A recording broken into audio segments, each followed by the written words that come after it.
କଳାକାରଙ୍କ ହିତରକ୍ଷା ପାଇଁ କାର୍ଯ୍ୟରତ ମହାମଞ୍ଚ ନିଖିଳ ଓଡ଼ିଶା ବରିଷ୍ଠ କଳାକାର ମହାସଂଘ ପକ୍ଷରୁ ପୁରୀରେ ଏକ ରାଜ୍ୟସ୍ତରୀୟ କଳାକାର ସମାବେଶ ଅନୁଷ୍ଠିତ ହୋଇଯାଇଛି। ପୂର୍ବାହ୍ନ 8ଟା ସମୟରେ ଶ୍ରୀମନ୍ଦିର ସିଂହଦ୍ୱାର ସନ୍ନିକଟରୁ ଏକ ବର୍ଣ୍ଣାଢ୍ୟ କଳାକାର ଶୋଭାଯାତ୍ରା ବାହାରି ଐତିହାସିକ ଅନ୍ନପୂର୍ଣ୍ଣା ଥିଏଟର ପ୍ରେକ୍ଷାଳୟରେ ପହଞ୍ଚିଥିଲା। କଳାପ୍ରାଣ କୈଳାସ ପାଣିଗ୍ରାହୀ କାର୍ଯ୍ୟକ୍ରମକୁ ଶୁଭେଚ୍ଛା ଉଦ୍ଘାଟନ କରିଥିଲେ।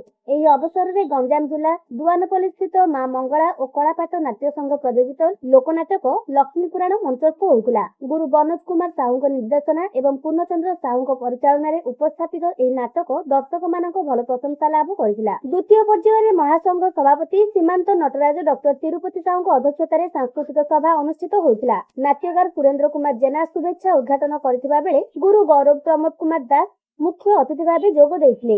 ଲୋକନାଟକ ଗବେଷକ ଡକ୍ଟର ବାୟାମନୁ ଚର୍ଚ୍ଚି ବିଶିଷ୍ଟ ଅତିଥି ଓ IICAT ସାଂସ୍କୃତିକ ସମ୍ପାଦନ ଅଧ୍ୟକ୍ଷ ନାଟ୍ୟକାର ଉପେନ୍ଦ୍ର କୁମାର ଶର୍ମା ମୁଖ୍ୟ ବକ୍ତା ଭାବେ ମତ ପ୍ରକାଶ କରିଥିଲେ। ଅତିଥିମାନେ କହିଥିଲେ ଯେ କଳାକାରମାନେ ସମାଜର ମହାନ ସଂସ୍କାରକ ଭାବେ କାର୍ଯ୍ୟ କରୁଥିବାରୁ ସେମାନଙ୍କ ସର୍ବାଙ୍ଗୀନ ଉନ୍ନତି ପାଇଁ ସମାଜ ଓ ସରକାରଙ୍କ ଉଭୟଙ୍କ ସମ୍ମାନ ଓ ନିଷ୍ଠା ସହ ପଦକ୍ଷେପ ନେବା ଆବଶ୍ୟକ। ଏହା ସହିତ ରାଜ୍ୟ ସରକାରଙ୍କୁ କଳାକାର ଭତ୍ତା ବୃଦ୍ଧି କରିବା, ଫ୍ୟାମିଲି ପେନସନ ମାନ୍ୟତା ଦେବା ଏବଂ କେନ୍ଦ୍ର କଳାକାର ଭତ୍ତା ବୃଦ୍ଧି ପାଇଁ ଦାବି ଉଠାଯାଇଥିଲା।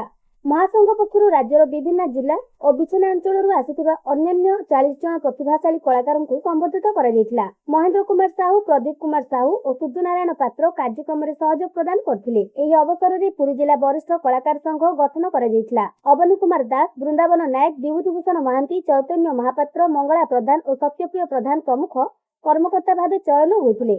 ମହାସଂଘ ମହାସଚିବ ସୁଭାଷ ଚନ୍ଦ୍ର ସାହୁ ରୋଶନ ସ୍ୱାଗତ ଭାଷଣ ଦେବା ବେଳେ କାର୍ଯ୍ୟକାରୀ ସଭାପତି ଡକ୍ଟର ବିଜୟ ଚନ୍ଦ୍ର ମହାରଣା ଅତିଥି ପରିଚୟ ପ୍ରଦାନ କରିଥିଲେ। କାର୍ଯ୍ୟକ୍ରମ ପରିଚାଳନାରେ ନାଟ୍ୟ ସୂର୍ଯ୍ୟ ଦେବେନ୍ଦ୍ର ପ୍ରସାଦ ଶର୍ମା, ଚନ୍ଦ୍ରଭାନୁ ନାୟକ, ରମେଶ ଚନ୍ଦ୍ର ସ୍ୱାଇଁ, ବିଜୟ ସାହୁ, ସୁମତୀ ସାହୁ ଓ ରଶ୍ମିତା ଚୌଧୁରୀ ପ୍ରମୁଖ ସହଯୋଗ କରିଥିଲେ। ଶେଷରେ ମାନସ ରଞ୍ଜନ ଦାସ, ନିଖିଳ ଓଡ଼ିଶା ବରିଷ୍ଠ କଳାକାର ମହାସଂଘର ସଭାପତି, ଆଜିର ଏ ଶୋଭାଯାତ୍ରାର ମୁଖ୍ୟ ଉଦ୍ଦେଶ୍ୟ ଆମ ଓଡ଼ିଶା ରାଜ୍ୟର ପ୍ରତ୍ୟେକ ଜିଲ୍ଲାର କଳାକାରମାନଙ୍କୁ ନେଇ ଆଜି ଆମେ ପୁରୀ ଜଗନ୍ନାଥ ମନ୍ଦିରଙ୍କ ଠାରୁ ଆରମ୍ଭ କରିଛୁ ଅନ୍ନପୂର୍ଣ୍ଣା ଥିଏଟର ପର୍ଯ୍ୟନ୍ତ ଶୋଭାଯାତ୍ରା।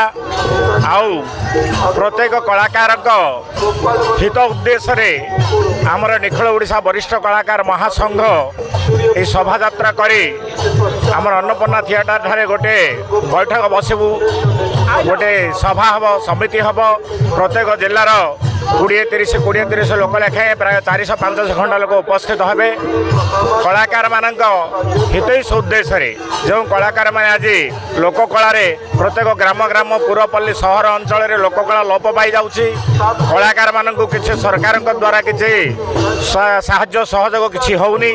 ତେଣୁ ପ୍ରତ୍ୟେକ କଳାକାରମାନଙ୍କୁ ସାହାଯ୍ୟ କରିବା, ସହଯୋଗ କରିବା, ତାଙ୍କୁ ଆର୍ଥିକ ସୁରକ୍ଷା ଯୋଗାଇବା, ସେମାନଙ୍କୁ ଜୀବନକୁ ବୀମା କରାଇବା, ଆଉ ବିଭିନ୍ନ ପ୍ରକାର ସହଯୋଗ କରାଇବା। ଆଜି କଳାକାରମାନେ ଅବହେଳିତ ନିଷ୍ପେଷିତ ଅବସ୍ଥାରେ ପଡ଼ି ରହିଛନ୍ତି, ସେମାନଙ୍କୁ ସହଯୋଗ କରିବା ପାଇଁ ଆମେ ସରକାରଙ୍କୁ ଆଜି ଆମେ ଅଣ୍ଟା ଭିଡ଼ି ଛିଡ଼ା ହୋଇ ଆମେ ସରକାରଙ୍କୁ ପ୍ରଶ୍ନ କରୁଛୁ। ହେ ସରକାର, ଆମର ଏ କଳାକାରମାନଙ୍କୁ ସହଯୋଗ କରନ୍ତୁ, ସାହାଯ୍ୟ କରନ୍ତୁ। ଏ ଉଦ୍ଦେଶ୍ୟରେ ଆଜି ଆମେ ଶୋଭାଯାତ୍ରା କରୁଛୁ। ନିଖିଳ ଓଡ଼ିଶା ବରିଷ୍ଠ କଳାକାର ମହାସଂଘର ମହାସଚିବ ଆଜି ଆମ କଳାକାର ମହାସଂଘ ତରଫରୁ ପୁରୀ ସହରରେ ଗୋଟେ କଳାକାର ସମାବେଶର ଆୟୋଜନ କରିଛୁ। କଳାକାରମାନଙ୍କର ସୁଖ ଦୁଃଖ ସମ୍ପର୍କରେ ଆଜି ଆଲୋଚନା କରିବୁ। ତା ସହିତ ପୁରୀ ଜିଲ୍ଲା ବରିଷ୍ଠ କଳାକାର ସଂଗଠନ ଗଠନ କରାଯିବ। ଓଡ଼ିଶାର ବିଭିନ୍ନ ଅଞ୍ଚଳରେ ଏହି ସଂଘ ପରିବ୍ୟାପ୍ତ। ଓଡ଼ିଶାର ଯେକୌଣସି କଳାକାର ହୁଅନ୍ତୁ, ସମସ୍ତଙ୍କର ସୁଖ ଦୁଃଖ ସହିତ ଏ ସଂଘ ସାମିଲ ଅଛି, ଭାଗିଦାର ଅଛି। ତେଣୁ ଆମେ କଳାକାରମାନେ ଏକତ୍ର ଏହି ଆମର ନିଜ ବିଷୟରେ ଆଲୋଚନା କରିବୁ।